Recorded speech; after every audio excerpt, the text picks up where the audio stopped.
Magandang umaga sa inyo guys. Sunny nga pala ang inyong lingkod. Birthday ko ngayon kaya nakapula ako. Batiin nyo naman ako sa comment section.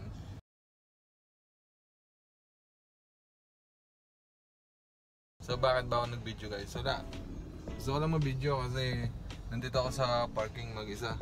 Nandito nga pala ako sa likod ng Makati City Hall. So mag-isa ako dito, nag-park muna kasi may naasikaso yung asawa ko at saka yung mother-in-law ko dyan sa loob ng Makati City Hall. So yun ang birthday ko ngayon. At hindi ko kinakahiya na 37 years old na ako.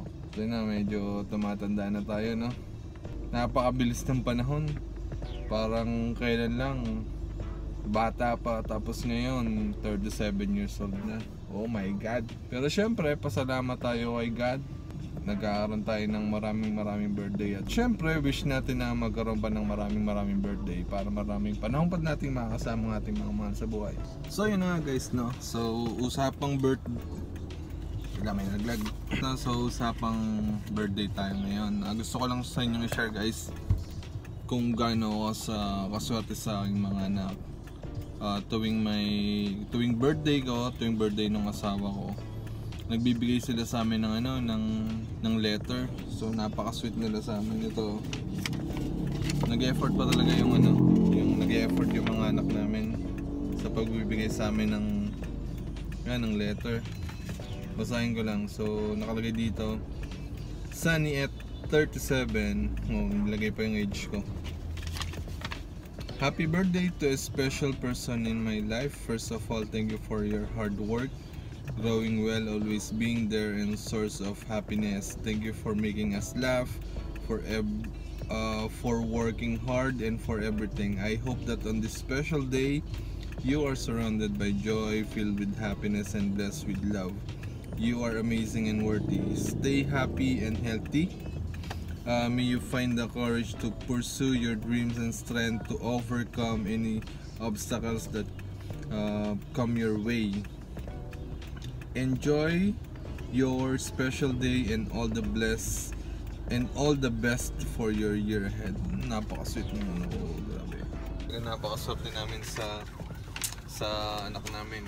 Yun nga guys, nag-effort talaga sa magbigay sa amin ng letter. Hindi ko to nagagawa dati sa sa mga magulang ko. So napaka-sweet nila. Tapos dito ako natuwa. May pa-cake pa oh. Nag-effort talaga. Pag open mo, yan nilagay yung age ko. Tapos pag open mo, may pa-cake pa. Salamat anak sa bigay mo. Na-appreciate ko talaga to. Sobrang sweet nyo magkapatid. So ito lang yung talagang may pagmamalakid ko sa ngayon, no?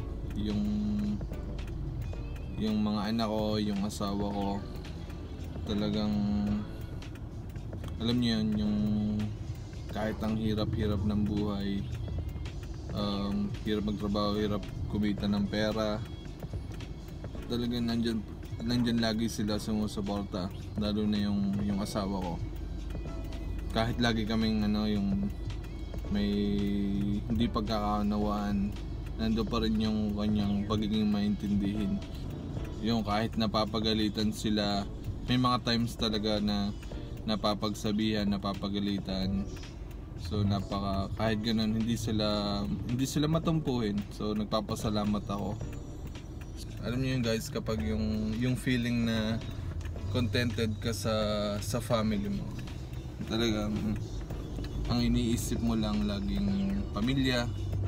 So wala na sa atin guys yung mga material na bagay. Naalala ko nung mga younger age ko, yung mga younger age natin, kapag syempre pag may mga birthday, nandyan yung inuman, nandyan yung party. So start nung matured na ako mag-isip, wala na, parang iniisip ko na lang lahat ng gagawin ko, lahat ng mga plano ko ay puro lang sa family. Pero wala din naman problema yung ano, yung kung afford mo, 'di ba? Kung afford mo yung mag-party, kung afford mo yung painom, wala namang problema 'yon.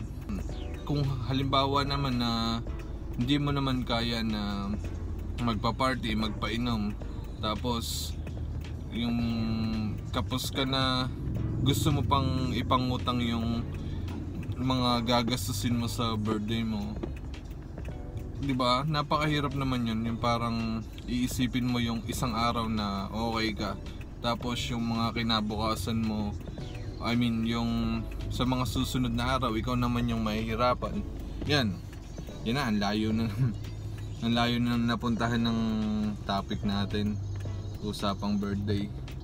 So yun na nga guys, shinare ko lang naman yung ano, napakasaya ko ngayong, hindi naman ngayon lang, napakasaya ko araw-araw, lalo na pag yung dumadating yung may mga special day.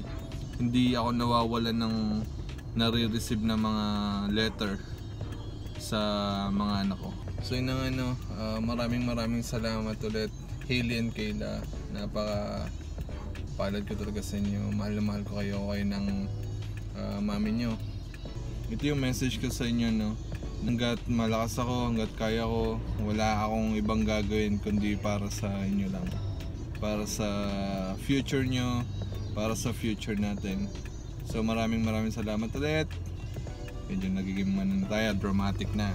So patuloy lang ang life.